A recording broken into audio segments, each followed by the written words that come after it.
Alright, on the last video I promised you the next one I would show you the Biggins versus heavily armored units. So here's a unit of Longbeards versus Orc Biggins. Now Orc Biggins have really great weapon damage, but it's not a lot of armor piercing, and it's mostly focused to anti-large, which makes them very effective versus large targets.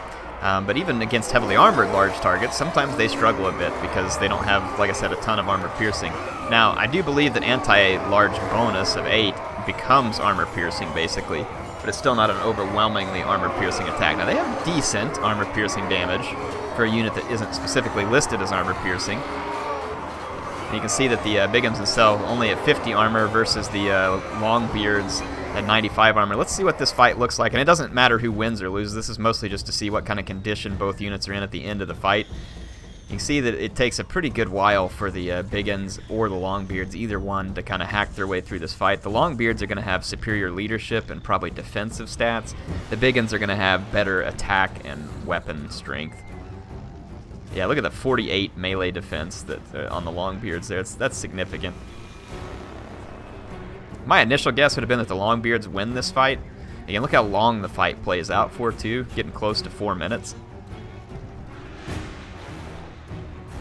And then I have a Rusty Air. We'll do a rematch, and I'll show you what it's like when that comes into play. So you can just see how long, how painful this grind out is.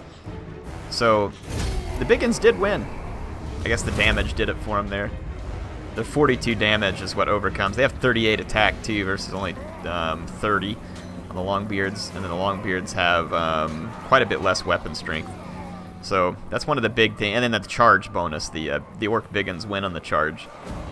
If these guys had charge defense against all, the Longbeards would do better, but they don't. So let's end the battle, and let's rematch. So y'all saw, it was getting closer to 5 minutes of fighting. Narrow victory for the Biggins. Took them a long time to break through the line.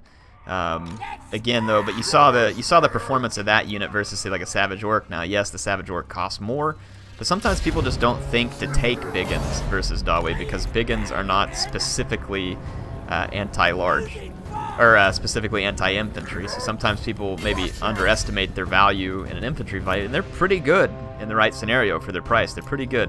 The main downsides to the Biggins being that they are very much vulnerable to terror and fear, and that's one of their biggest weaknesses. They can be easily knocked off by a terror and fear army. Now, of course, there's going to be some damage actually done by the archers here, but I'm going to shoot into the Longbeards as this fight goes on, and it's going to sunder their armor. So the Rusty Airs will file in, and as soon as it hits, their armor goes down to 63, not to mention the bit of damage that they take from the Rusty Airs themselves. Now watch this fight, and let's see how much quicker this plays out when their armor is being reduced. And remember that if units blob up where the Rusty Airs can hit multiple units with this, it just makes it that much more effective. So you can see that the results are going to be swinging substantially different. So then when I said earlier that you can use the Rusty Airs and their armor sundering to good effect with Orc Biggins, that is precisely what I mean right there. So your outcome was about half the time and much more decisive. So that's what I was trying to demonstrate with the Biggins and how they can sometimes be combined nicely to work against the Dwarfs. And again, imagine how much further that goes when you're able to combine some effects from like a Night Goblin Shaman, and I'm trying to remember if there's any other units that sunder armor. I want to say there is. That could combine nicely. It's not these guys. Yeah, right here. The Warlord boys. Pretty cheap unit. Gives you some armor sundering. And again, if they come in behind another unit that's helping to support them, armor sundering's a big deal. Yeah, it really is a big deal. So, just something to keep in mind there. Anyway, I hope that was useful. Let's go jump into a replay, because that was the overall purpose here, but told you I would cover that in the last video, so I wanted to cover it. It's good to know about little things like that in the game. They don't always give you a win, but it's important that you kind of keep track of how certain units can combine to become more effective than they might be alone, because sometimes it can lead you to better armies in general. So the vampire player submitted this. Let's see, his army's a crap ton of zombies up front. And considering you can raise the dead for so cheap, I guess it's still not a bad idea necessarily to bring zombies as a meat shield. They're cheap, and you can always summon more, I guess, if you need to. He does have a Chillgeist and a Hex Wraith, which you don't see a lot of the Wraiths. Look at the Empire over here in like a dwarf geometry, noob geometry here. They brought a front line of halberds versus vampires. Not a bad choice because halberds do okay versus armor, and they're definitely pretty solid against large. They're backed up by 1 unit of greatswords for reinforcements, and there's crossbows. A single demigryph knight with halberds, again, good for anti-hero.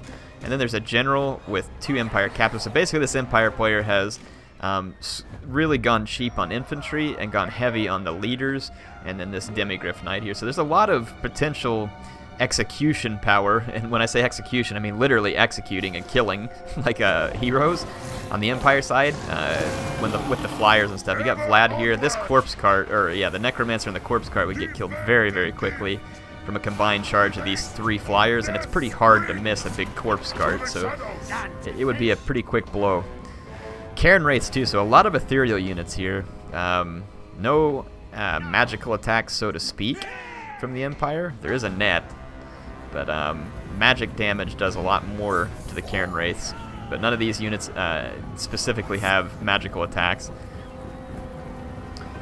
The use of the net here could be really nice too to help the crossbows. Like, see right now the Cryptors are just now stepping into range of the crossbows, so it's a good time to drop a net probably on these 2 units and just start peppering them with crossbows, and it'll disrupt the overall vampire. Yep, there you go.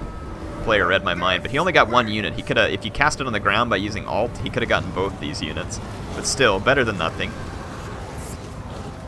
Start to do some damage to those guys. Might as well. Here comes the zombies. Zombies are going to be a great hit point meat shield here, and just helping the Cryptors not to eat all of the attack that comes off the halberds. So that's why you see people do this kind of thing. If you're not familiar with it, it can be pretty effective. Cairn Wraiths are in on the flank, and Cairn Wraiths are armor piercing. There's nothing here for the Empire that's particularly heavily armored, except for like the demigryph knights and the leaders. That Cryptor is now significantly damaged.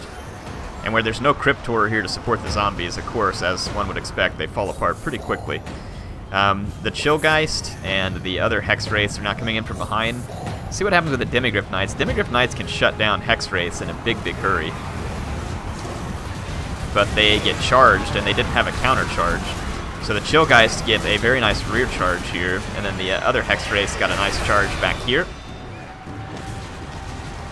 And that chilling effect slows down units nearby too.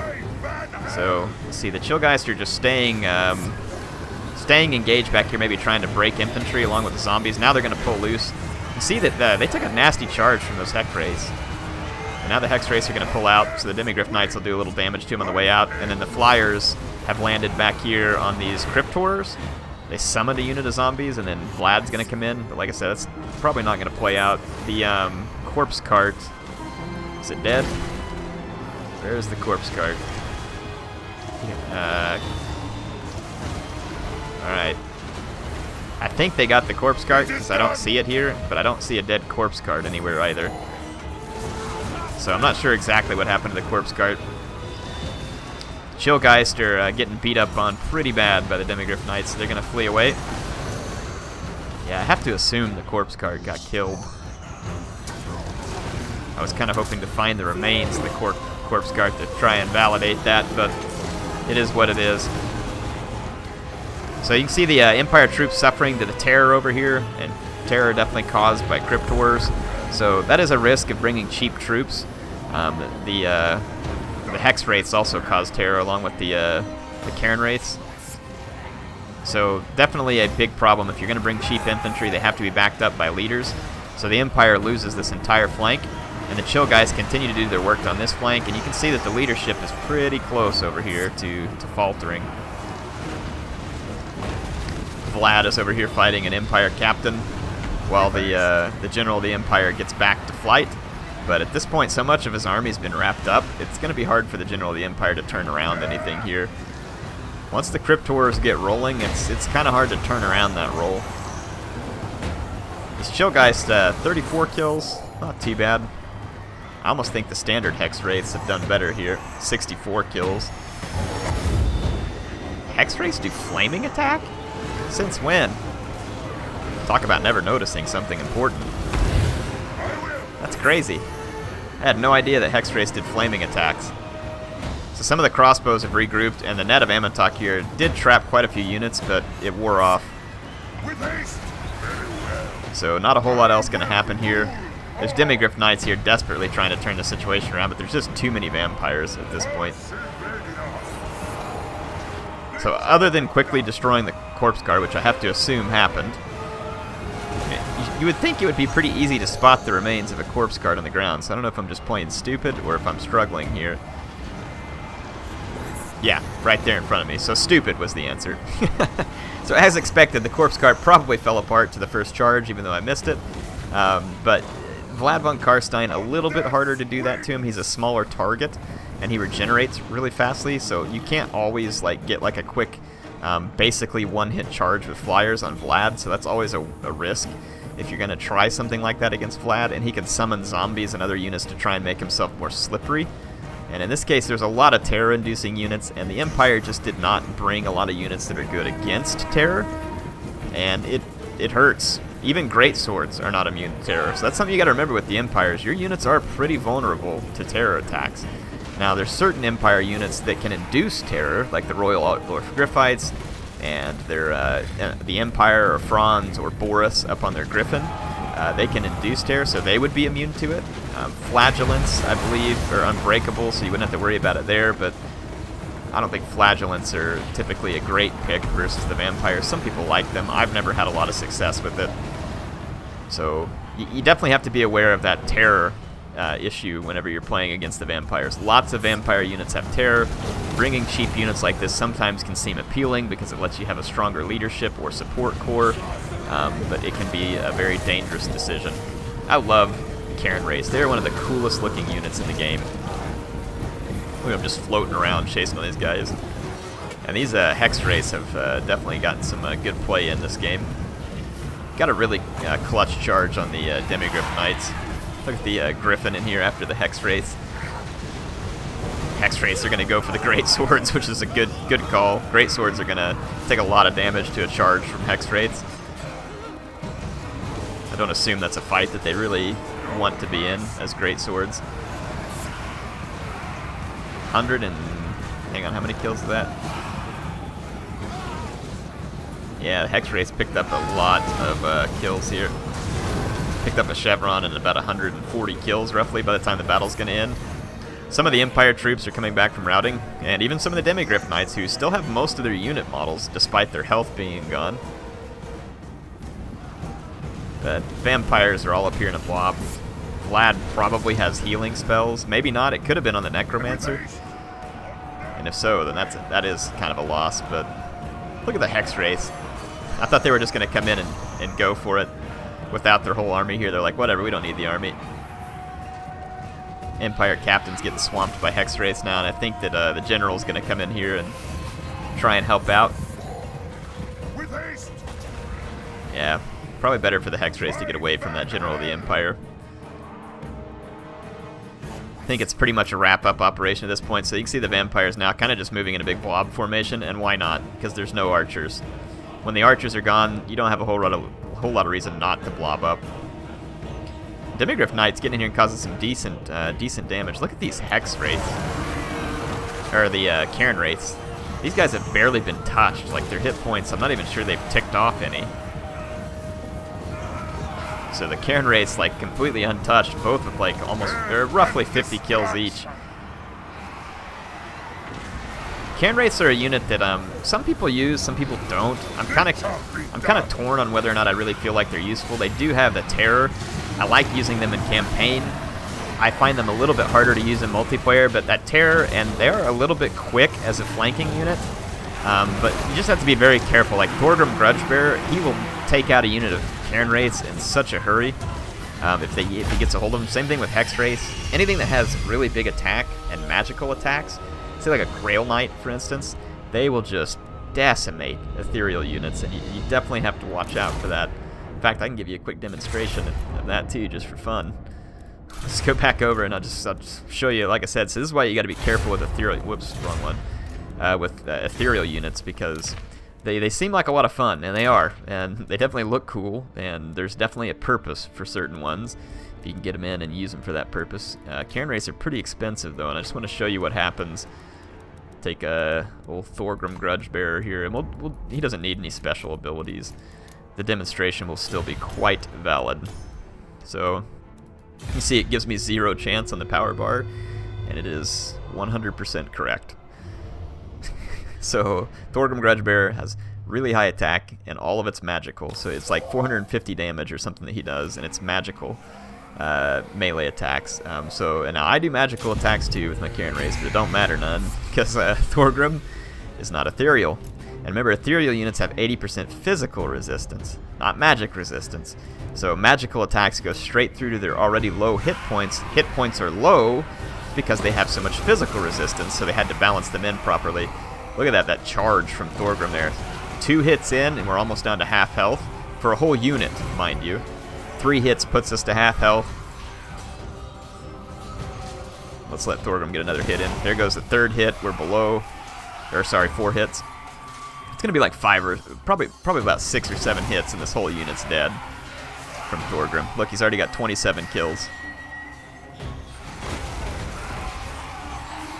Yep, there you go.